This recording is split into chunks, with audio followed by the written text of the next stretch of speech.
Welcome to the Fifth Trooper Podcast. Hello and welcome back to the Fifth Trooper Podcast. My name is Jay Shalansky and my co-host is Evan Bulris. Hey, how's it going? On today's cast, we have Chris Birch from Modiphius Games. Hey guys. Sorry about that. I was like clicking something. I'm like, where am I? So for those of you who don't know, Modiphius does Elder Scrolls, Fallout. You guys also have the the Masquerade, right? As an RPG.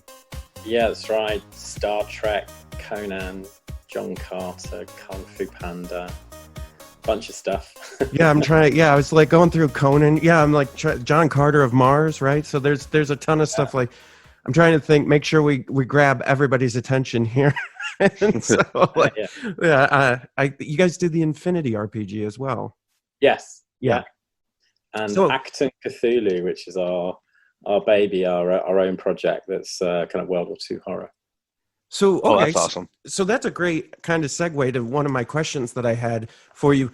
So when you guys are developing a game, when it's like, do you feel, I guess the question would be, do you guys feel a little bit more nervous, maybe is the question, when you're developing an IP that's already established, like something like Fallout or Elder Scrolls versus building something that's your own IP? Well, it's weird. In some ways, it's a lot easier because a lot of the work's been done. Like, you don't have to go, shall we make the armor red or yellow? It's like, well, it's red. It's red in the game. It's red in the movie. So it takes a lot of that kind of, creative wrangling away. And it's all about how you interpret it in a really cool way so that fans of the game or the movie jump on it and can't wait to get it. And people who've never seen the game or never played the game go, wow, that's cool. For our own projects, there's a lot of work to go, shall we make it red or green? You know, what does red say? What does green say? And maybe red will suck when it looks in the artwork. And, there's a lot more creative wrangling and decision making. But then it's easier because I don't need to get anyone to approve it. I can just do it and get on with it. So both are great. Like, it's amazing to work on Star Trek. It's amazing to work on Elder Scrolls. You couldn't want to work on something bigger, really.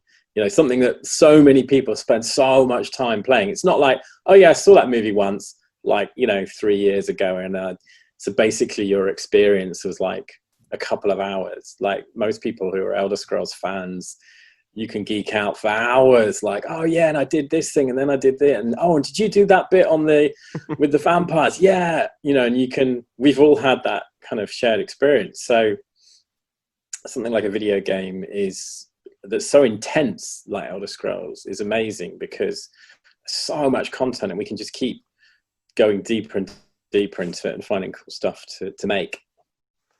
Yeah. Do you think with that vein, is it, trying to, you have all this background that they've already developed for you, but then you're also trying to make your mark a little bit in the world as well. So do you how is that process worked out when you're developing a game like Elder Scrolls? Well, you are limited a bit, and you're also unlimited. I mean, you're unlimited in the sense there's so much content that you can pick from. You can imagine as video game developers, they don't want to be painted in a corner. Like with Fallout, we can't go, oh yeah, there's this new vault and there's this cool story over here in Boston, because they might be like, well, we don't want that vault there. And we actually had, we don't want to be forced into changing our script just because you made this thing up. Right.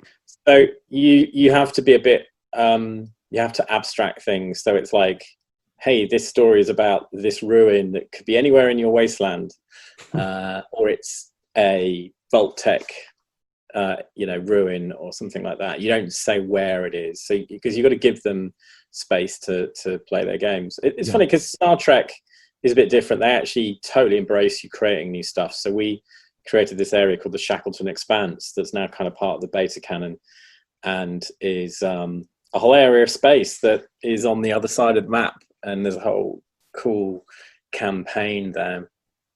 about an alien race. So it's funny, different companies embrace canon in a different way. Yeah, it's a weird one, really. But then Star Trek does have this like two levels of canon. You've got Beta, which is kind of any of the not the TV shows and films, and then Prime is anything that's in the current shows or previous shows and the movies, and that's 100% canon.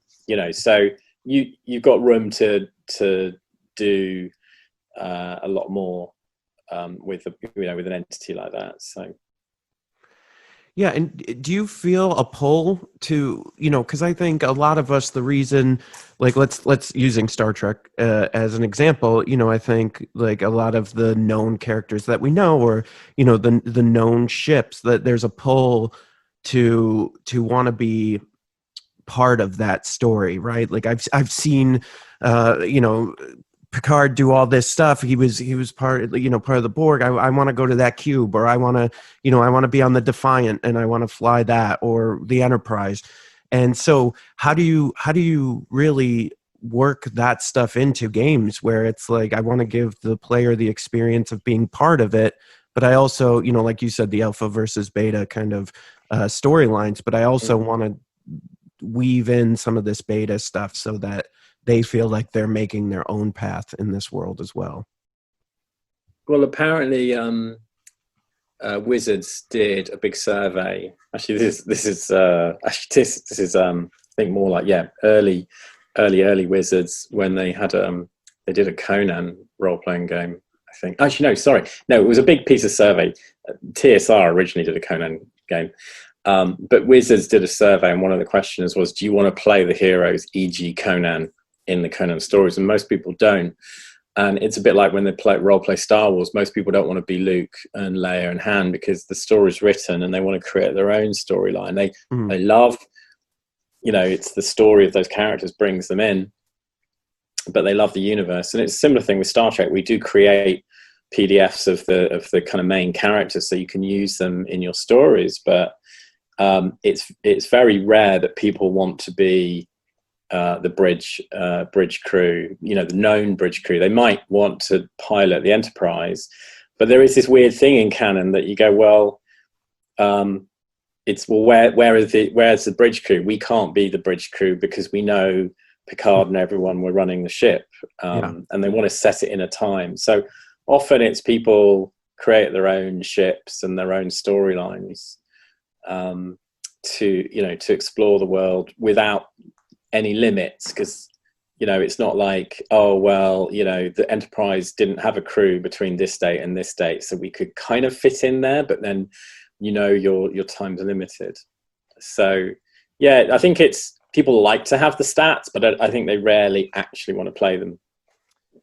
Yeah, I would agree with that. I would say I'm not interested in being Picard, but I am interested in some of the ships. Oh, sure, yeah.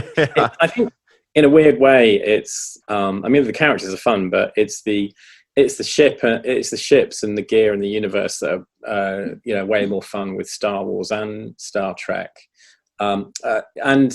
Obviously, Star Trek is more about the people and the storylines between them. But who doesn't want to walk into the bridge of the Enterprise? It would be awesome. Now, the flip side is with miniature games is you play Yasserel Thrice Pierced and Ralof and the Dragonborn and all the characters that and in Fallout you're getting the Sole Survivor, but you're able to play all the well-known characters, but they're a fixed thing in the universe and you get to be them to run around. But of course you could go, what, I like the Survivor 3 with the rifle, and I just really like the paint job I did on him, so I'm going to make him my hero. So nothing stops you being what you want in the game. And I quite fancy having a whole bunch of super mutant buddies and a robot sidekick. You can do anything you like, but miniature games generally put you in the place of being the various characters, especially a game like Fallout, which is really about characters. So, well, yeah, that's interesting that you say that, because Evan and I are big Star Wars Legion players, and And the difference, I think, in my head, because I've done the RPG and I've done the tabletop game, the war game, is that I don't feel like I am Luke when I'm playing him in the game. I feel like I'm just playing Luke in this battle, or yeah. And so there's some sort of like fantastical thing that our imagination does where that's okay. Like I'm using totally. Luke, I'm not Luke, right? I've got I play Legion as well sometimes, and because you've got a force, it dilutes the idea, because you might also have Han or Leia or whoever, but you might also be Darth Vader, and that's cool, because you want to, it's fun to be the bad guys sometimes. And so I totally get you. I think it's a different experience, obviously, with a role-playing game. You are zoning in on one character's fortunes and history and future and where they're going to go. On a tabletop battle, you're just playing that battle. Even if you're playing a campaign, it's a limited thing. You aren't recreating their personal story. Whereas in a role-playing game, if you know that you're Leia and you're about to do the, A New Hope, you're about to get captured because you can't change the future, and that kind of sucks as a role player, unless you've got a very, very, very good GM who can make it so entertaining. And it's different experiences, but they're all good. Well, and I think they all, there's each one kind of has that certain itch that you get scratched, right, by playing the different versions in that world. And it's really interesting. But like kind of going off the GM comment, it's one of the things that Evan really, really enjoys it is the AI system in Fallout. And that kind of gives you that great. That GM feel right in the game. So when developing something like Fallout and developing I'm putting AI in quotes, but an AI, how much, like, what's the process for that and the thoughts behind that? Well, I always wanted a strong AI in the game. I grew up as a solo war gamer. I started with as a young kid, well, kind of 8-9-year-old, discovered D&D and started collecting people's cast-off Citadel miniatures that were badly painted, and then gradually built up an army and would kind of play out my own. I wrote my own rules for big battles and played out my own narrative storylines. I kind of learned to play against myself and enjoy it, and I started to figure out like event cards and fun stuff. And through my teens, I was never close to anyone else who was a war gamer, and I'd go to the occasional. In Britain, the classic thing is a war game club in a room above a pub, and it's your old war games crowd playing 28mm Napoleon or 25mm Napoleonics probably, and all kinds of all the old historical war games, and fancy. You would never see a fantasy game at something like that. You might see a it's fantastical versions of recreating the Battle of Waterloo, or the Soviet strike on the American divisions around in the 70s or whatever. So his potential historical events. So I would often recreate my own storylines, and obviously COVID has changed a lot of this. It's brought it really to the fore. But a couple of years ago when we were working on this, I just knew that there's a lot of gamers out there who, and like my own experience is my gaming group, and we play a lot of role-playing games and board games, not so much war games, but it's a gaming group, right? So one guy's had a kid, and another one got married and moved away, and one of the girls went to work in Dubai, and suddenly we can't meet as often. And I think that experience is the same all over the world, that people suddenly find their amazing gaming group isn't meeting as much as they're used to. Or you've got a family and you've got a busy job, and you don't have that awesome 6 hours lazy Saturday afternoon to, sit around chatting away, drinking Coke, eating pizza, and building your massive war game table and spending all day playing it. You've actually got, if you're lucky, an hour or a couple of hours, and you need to be able to just play a solo game yourself. So that's why I push really hard for solo, and also that the real goal was that, and the problem I think with a lot of solo systems, and I mean, thank goodness there are lots out there, but a lot of them, all they really do is it moves towards your nearest guy and attacks you. And if it's a ranged unit, it shoots you. And board games, you know, like Descent and Imperial Assault and others have really helped develop miniatures-based sort of AI ideas. And you know, we really tried to create something that the golden idea was, I'm just trying to stop the AI completing the mission, and that's it. Wouldn't that be amazing? It's not about me doing the mission and the AI is just popping up and getting in the way. It's the AI is doing the mission, and all I've got to do is stop it. And I think we kind of got it. It's not perfect, but it pretty much does it. It can blow your mind sometimes. It's really tough. It'll surprise you. I was playing a mission where the super mutants had to pick up this TV to watch the super mutant bowl. No doubt. And you know, we're fighting over it, and you know, the big brute's coming for my power armor, and then one of the other super mutants that's going to pick up the TV dies, and then this other brute turns around and forgets fighting me and just runs and picks up the TV and he's off the map before I could even stop him. I'm like, what? So it really can surprise you, and our goal is to make an AI system that really challenges, just like another player can be unpredictable and do mad stuff that you'd never expect, and beat you, which at the end of the day, that is, you don't want to just win every time, because that's boring. You want an AI to just keep thrashing you, and you're like, oh man, okay, I've got to have to really think about what forces I take now. I've got to really up my game.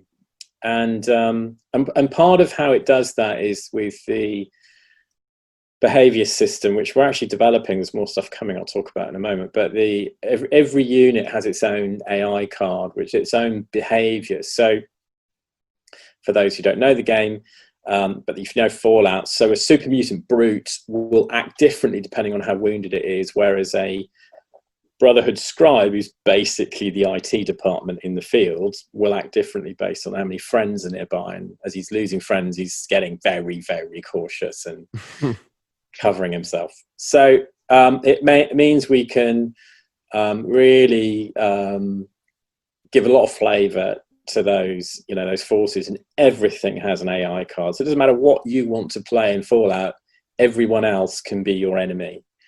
And I think that's one of the real beauties of the game system, is that it's just so flexible. You can be, I just want to be Nora and Dogmeat and just explore the world and fight everyone and maybe make friends, or you can be a whole crew of paladins and scribes and Brotherhood of Steel forces and just kind of, you know, invade the wasteland. So there's so much options, which is great.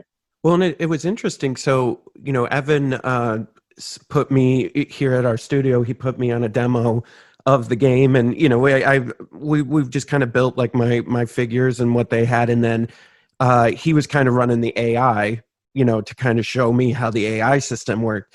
And I believe it was a mutant dog. Like, it came up and started running at me, and I had the survivor. And so I shot it, and then it was like, oh no. And it started to run away, and it just felt, I was like, oh man, that feels so good. And then it kind of like, it got far enough away where it decided that it was going to come back for another go at me from a different angle. And I was just like, and it just felt like I was playing someone, when really Evan was just reading the AI card and just doing what it said. Yeah, sure. I mean, that's a good thing. And I think also the other important thing is that there's the old joke that two people go and play a war game and one walks away happy. Is the beauty is that it also means you can play co-op.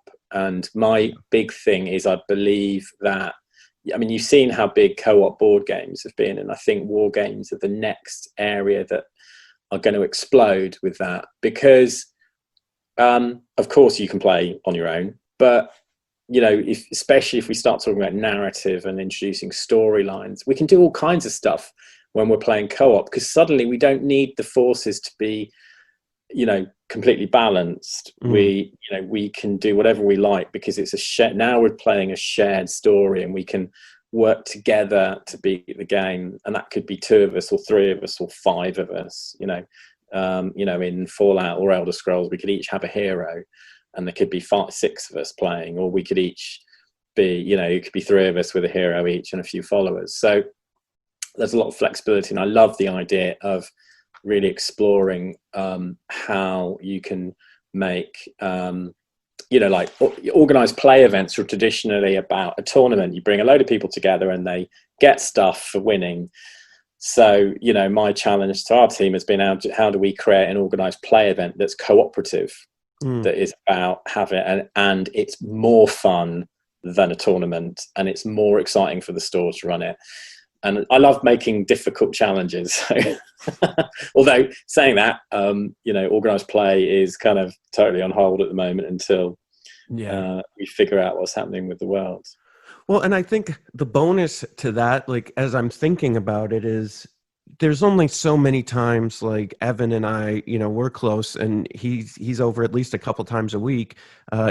We just got reopened here in New York, upstate New York, so he can come over now. But there's only so many times he can win or I can win in like a battlefield game, and just and a war game, and then it's just like I don't, it's just this, one of us gonna win, one of us gonna lose. Like, okay, I get it, I don't want to play this game anymore. I want to play something else.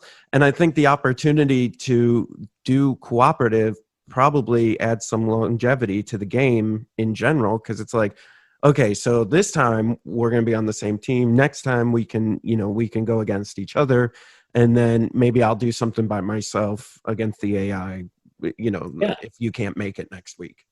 Yeah, exactly. Yeah.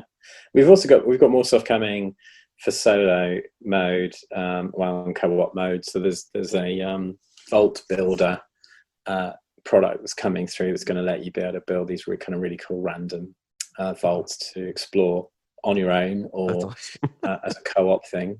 We're also expanding on the settlement mode, and also there's a product coming that's massively expands the settlement part of the gameplay, where you actually now build your settlement, and so it's a real thing that can be attacked on the table. And you can also kind of level up or kind of grow your characters, your crew.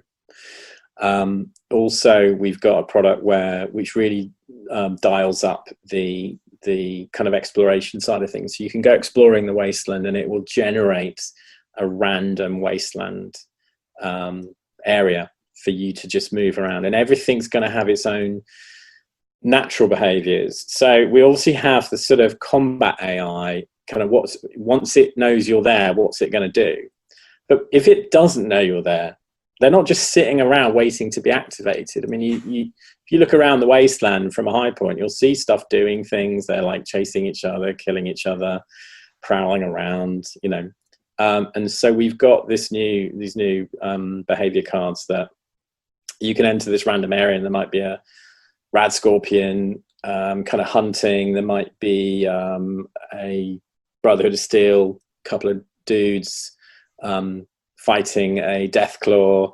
There might be super mutants running away from something, and they're all doing their thing, and they all trigger off each other. And you can just sit back and watch it if you want. It's quite hilarious. Or you kind of like sneak around and hope they don't notice you whilst they're doing their thing. So that's really awesome. Yeah, it's going to be really good, because again, it really dials up that. I want to build a vault and just go in there and see what happens. And and it's completely random. And I also want to just go out there in the wasteland, just find, because that's the great thing about both Fallout and Elder Scrolls, is you can just go, I'm going that way, and you'll bump into something happening. You'll stumble across an NPC on the road. You'll find people some bandits attacking someone. That's the awesome thing about it. Just stuff happens. It's a living world. And so, we're trying to create these little modules that, depending on what you love about the game, you can get more of that out of it. That's really great. So when you're developing games, is there ever a point where as a team that like, you know, because from a like a creator standpoint, right, there's always this nagging thing in the back of your head that, oh, is everyone gonna think this is the same thing I think it is? And so when you guys are developing, do you ever have that like moment where you're like, I don't know, I don't think this is everybody going to appreciate what we've done here? Well, you do a bit of research, and it's a bit of gut feeling as a gamer yourself. I mean, I also generally don't work on stuff I don't love, because I know I'm going to end up doing something on it on Saturday night because you have to. And it's always good to be passionate about the stuff, especially when you're talking about it. You know, you don't always get everything 100% right, but you've got to go with what you feel is a good game. And, you know, of course you play test, and if people are saying this sucks, it's not fun, then you change it. You know, You don't just go, I don't care, I'm sticking this game out because I think it's good. So we have a process products go through to be developed. So, you know, it gets analyzed and debated, and you know, we do research and look at other similar products. You know, what would it match up to? Do we think there's a market for it? How many do we think we're going to sell? Will we make enough money to pay for the staff who are going to work on it? You know, you can't make games for free. It's got to pay people's wages. So, you know, will we make enough to pay all the people who are going to have to work on this to do a really good job? So there's a lot of things you have to look at.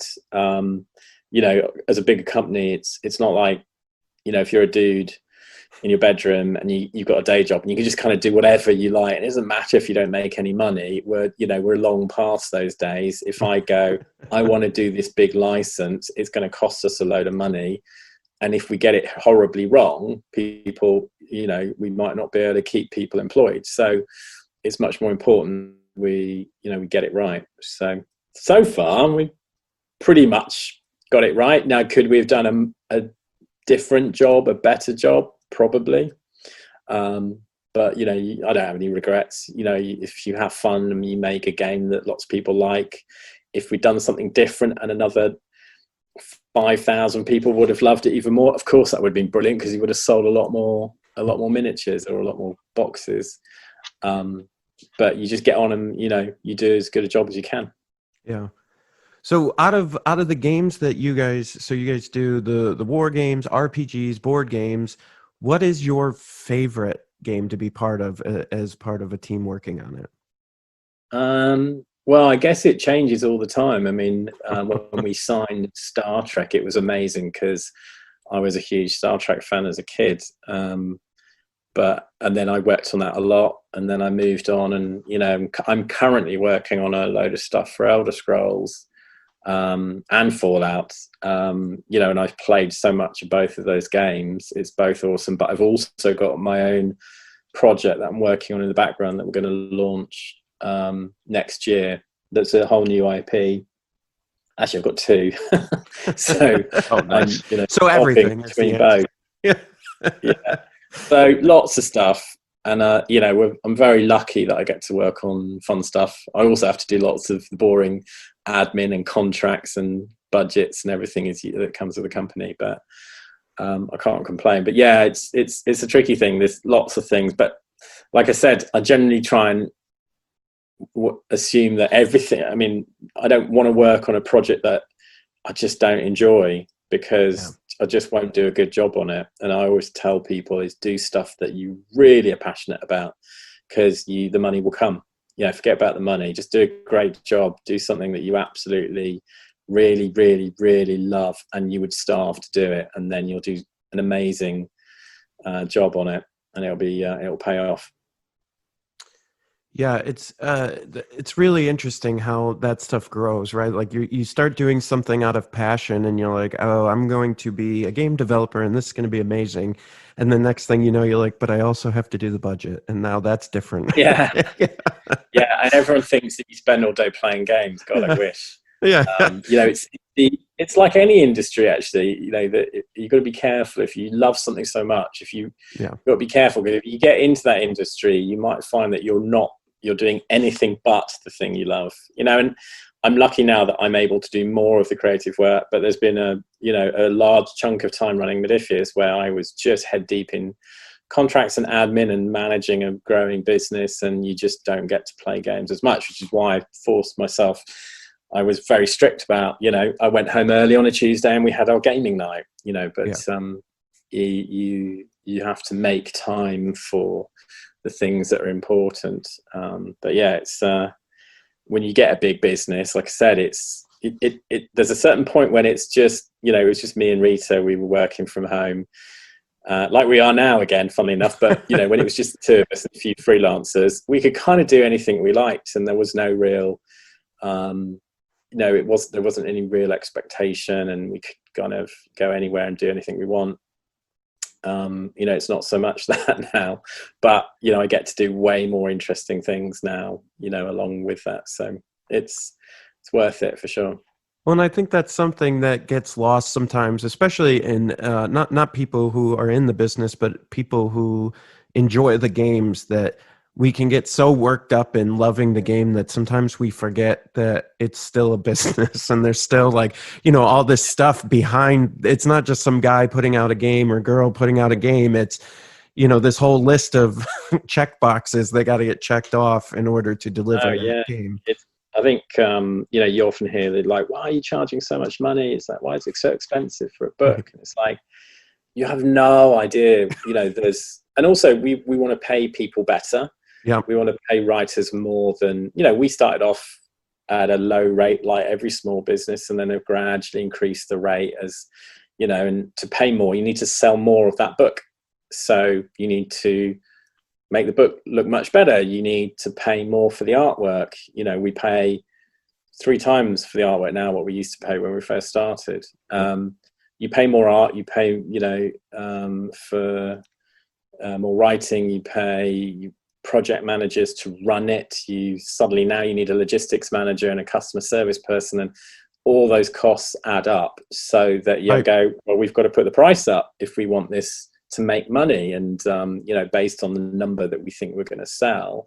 And there's always that, well, what's a fair price that doesn't feel like we're pushing it too much, but gets us back the money? Because if we don't get the money back, there ain't going to be another game in this line. So it's a lot of juggling to make it make sense, and sometimes it doesn't make sense, and you're like, we just don't make much on this, and you go, well, but maybe that one's all right, and it's enough for now, and but that's a fun project. So as long as you're making money on some projects, you can afford to be, it can be a bit harder on others. But there's a lot of companies go bust because they get those numbers wrong, and everything they do is kind of not really making enough, and then they get the shipping wrong on a Kickstarter and they lose 50 grand because they forgot that the costs were going up.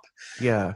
And they gave away a bit too much, and then something else happens, and you can get all these knock-on problems, and then something doesn't sell as well as you thought, and that's when you can go down. So it's, we have to be quite bullish about pricing and go, this is worth it. A lot of people work really hard to get you this PDF, and I know it's free. It's just a digital thing that doesn't exist. But if we don't charge for it, then there's not going to be any money to pay people to write the next really cool PDF that you're going to want. So it's it's all about kind of figuring out what's a fair price to charge people for the work that's been done. And in a beautiful print book, and with all that artwork and hard work that's gone into it. And of course, if you sell more, you can charge less. Right. But you end up pricing something based on, this is how many based on our experience of selling these things before, how many we think we're going to sell. Yep. Now, if you suddenly sold 25 times that, you'd be like, wow, okay, the next one of these, we could drop the price because we're probably going to sell similar numbers, Right. But that rarely happens.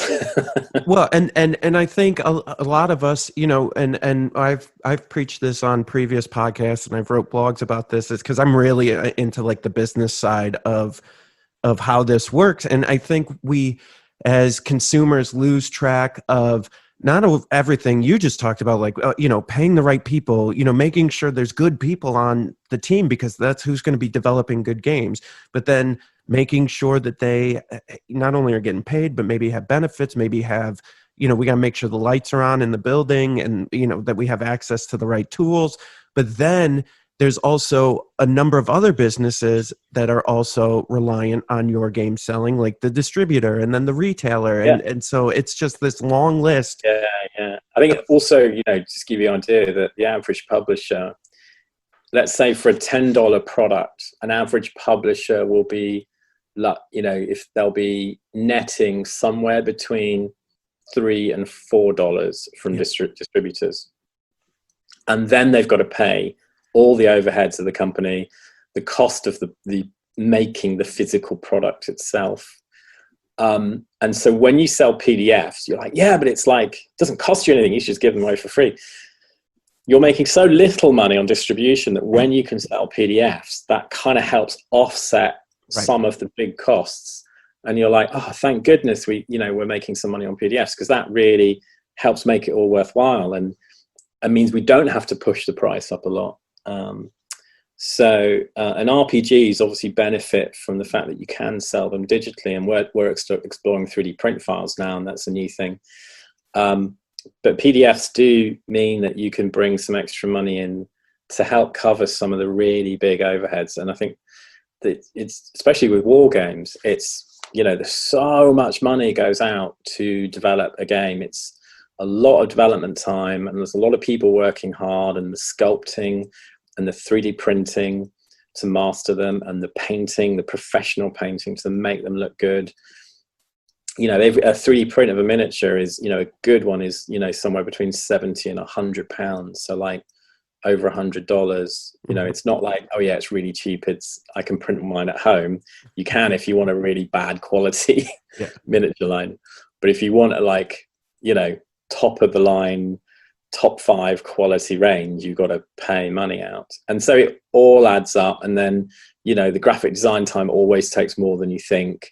And the playtesting takes more than you think. And then someone's got to manage that, and their salaries add up. And then the office space, it's all, it's crazy how much, how much it takes. All most of us think about is just the game, right? Well, we got the game. I'm thinking about my personal income, and can I afford this game? I wish it was cheaper. And just like all the line items that went into that game is overwhelming for the company making the game, let alone if you at home are thinking about. And I actually come from, my background is doing club nights in London. I was doing big rave clubs, or EDM, electronic dance music nights, as they're called now, in the 90s. And I come from a culture of, the new club culture is about, members clubs, and, you pay a lot of money to book a table, and it's, it's very elitist. And I come from the kind of rave culture of, we charged a very, very fair amount to get into the club, and it was like 3,000 people dancing to big techno DJs, and it wasn't about making as much money. We wanted a great atmosphere and nice people, and it was all kinds of people would come to the clubs, and we were really good to I used to do the door, and I'd be on every single person that came in the door. I wanted to make sure they had a great time. I'd go out, sometimes we'd buy Star Trek outfits, and we'd go out and go, who can tell me, and there'd be like a queue of 2,000 people outside. I'd say, who can tell me the name of 5 people from the Bridge of the Enterprise? And they would be like, oh, I know. And then some guy and his girlfriend would get it right. And I go, right, you're going in free tonight. You go to the front of the queue. And everyone will be laughing and joking. And, you then equally have these horrible clubs where the doormen are just, give you so much hassle, and you're miserable by the time you've got in. And so we really wanted people to have a great time. And I've kind of brought that mentality forward about, your customers are these wonderful people that are helping keep the lights on. Yeah. And we want them to have the best experience and enjoyment. And we try and ensure the customer service is great for them, and that things aren't too expensive, and that they're affordable. But, you things have to cost what they cost. And we do our best to go, can we make that another pound cheaper? Could we bring it down a couple more dollars? And, you know, could we still make the right money? And so we do the best we can.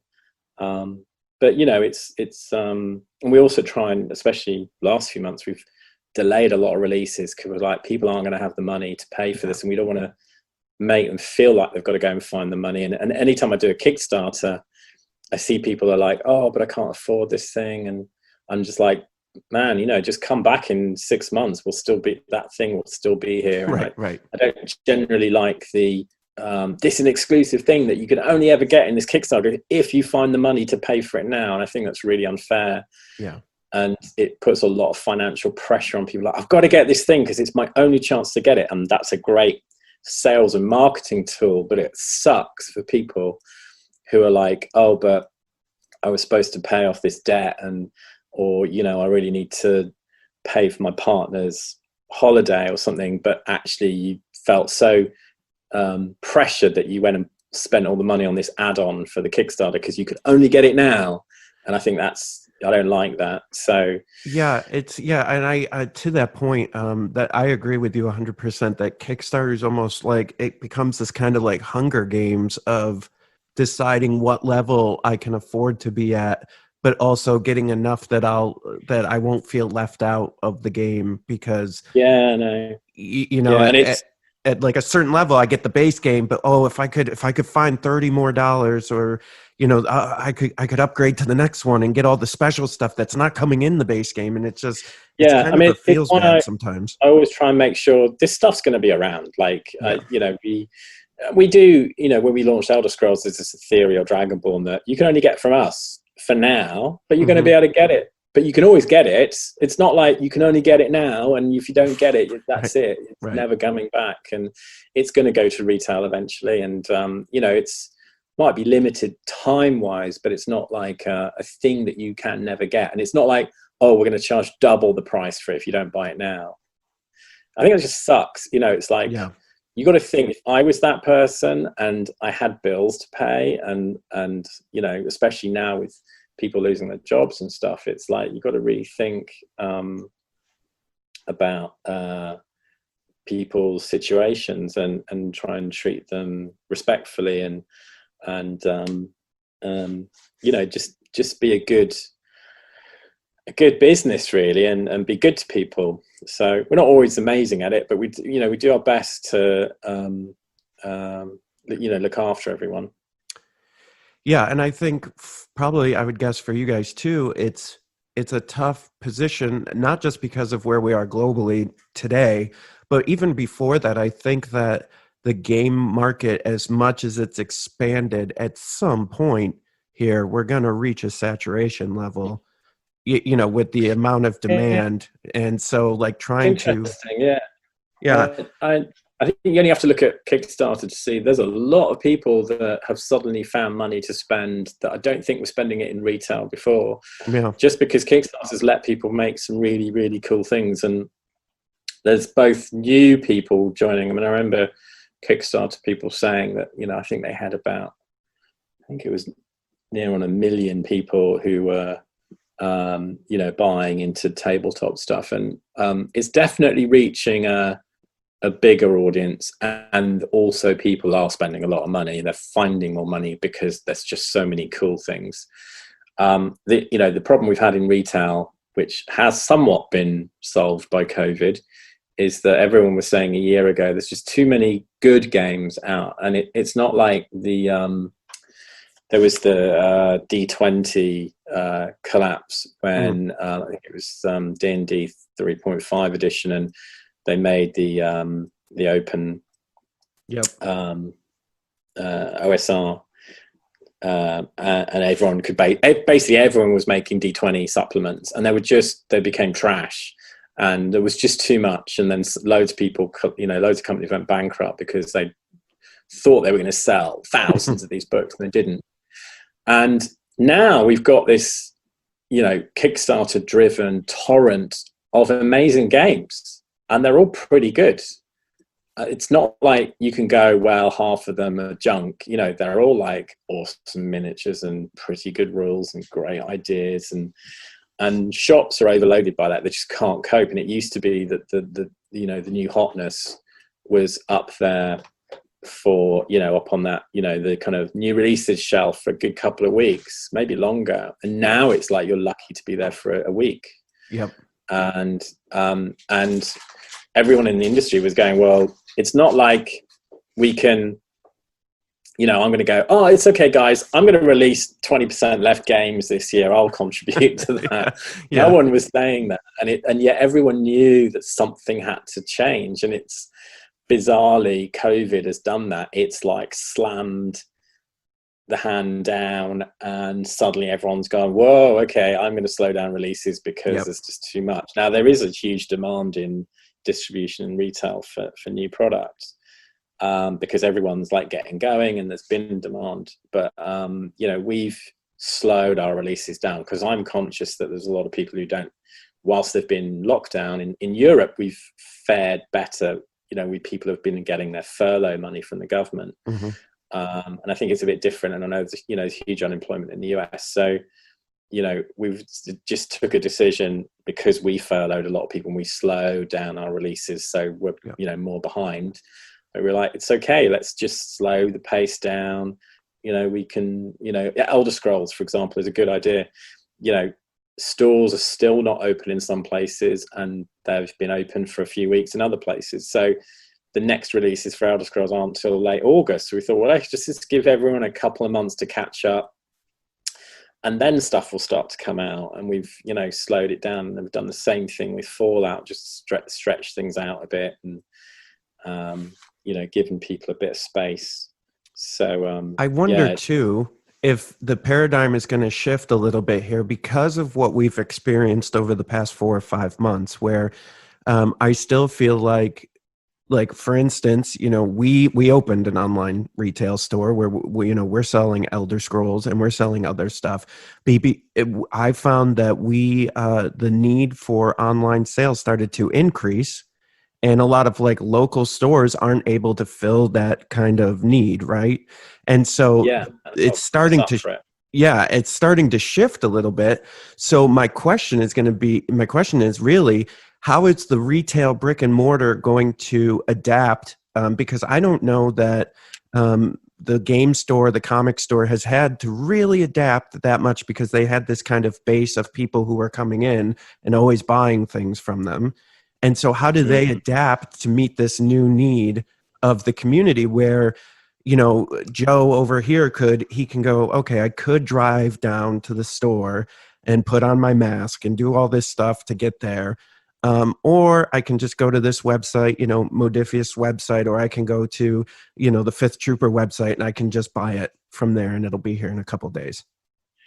Absolutely. I mean, I think that, and of course, the big one is Amazon. It's, it's just so easy you get free delivery with Amazon, and I'm buying a bunch of other stuff, and I know what I want. I mean, the Dave Salisbury at in the UK at Fanboy 3 is a big proponent of the third space, that, gaming stores live and die by providing that third space, space to meet other gamers, to find out what's happening in your local community, to come and play. And that's their challenge, is to, can they still maintain some of that with the reduced conditions? I mean, that all may change. I mean, like in the UK, we're down to a meter social distancing, and it was 2 meters. Who knows how long that will last?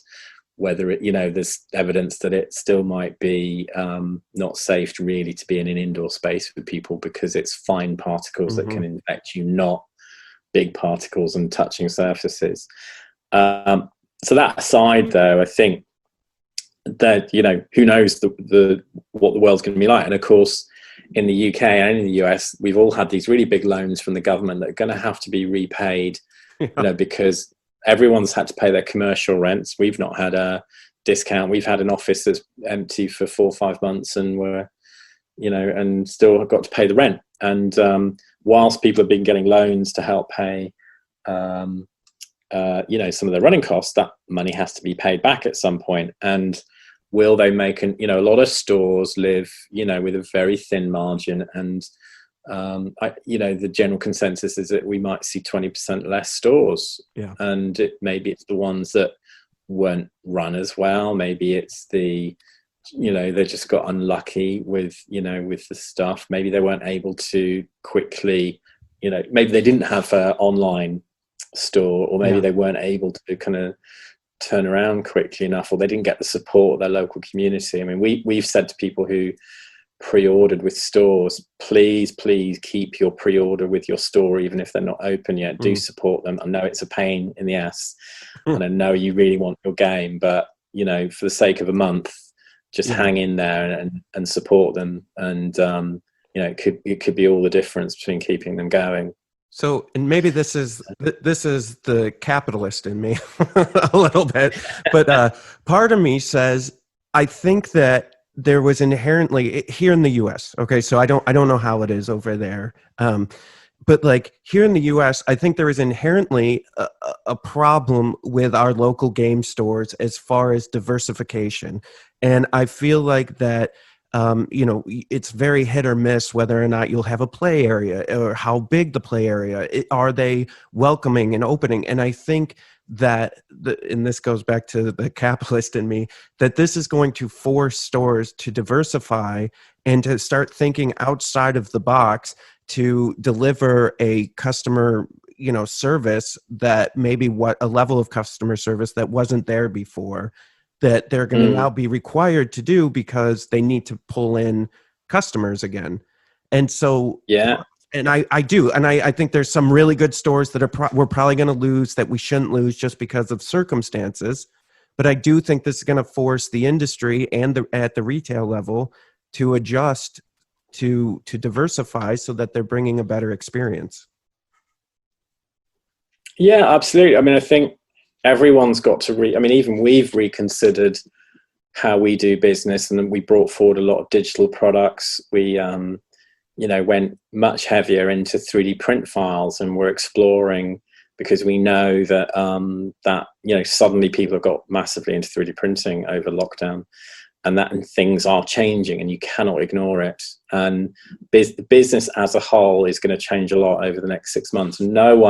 Everyone's staring into crystal balls. No one knows where it's going to go. Yeah. For the gamer, it's a great time. They're still getting a lot of great games. Yeah.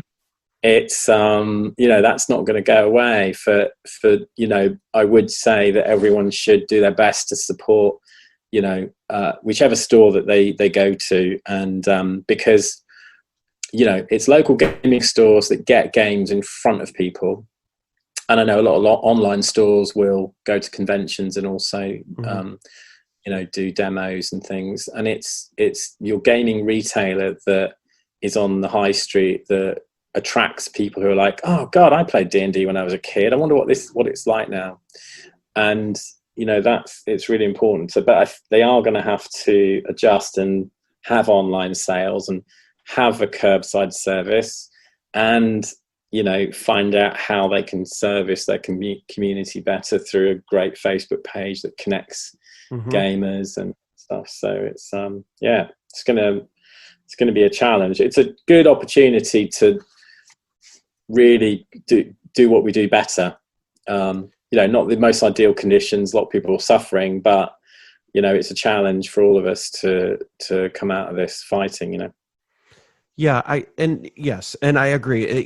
There's a lot of negatives to it, but I always like to look at the positives. And one of those positives, I think, is it's giving businesses, they don't have a choice, but it's giving them an opportunity to take a look to step back, take a look at their business and see what is and isn't working. Because I don't think 100% that the pandemic is breaking businesses. I think maybe like 40 to 50% it is, but like I think 40 to 50% are maybe things that were already broken that were being hidden, right? And this is kind of shining a light on those things, and it gives each business an opportunity to kind of go, oh, okay, that's a broken piece of my machine here. So if I can fix that, yeah, absolutely.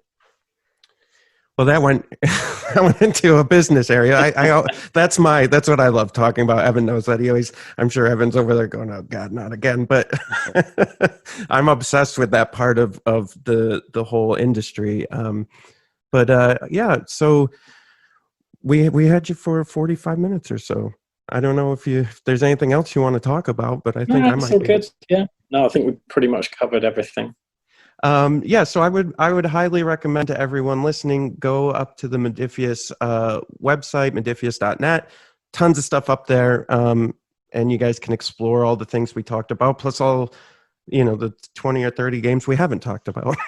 They're all up there. So, no worries. Well, let's do it again when we've got more stuff to talk about. Yeah. I think we'd love to have you on and get more specific about, maybe we could just focus on one game or something. I think that sure. Yeah.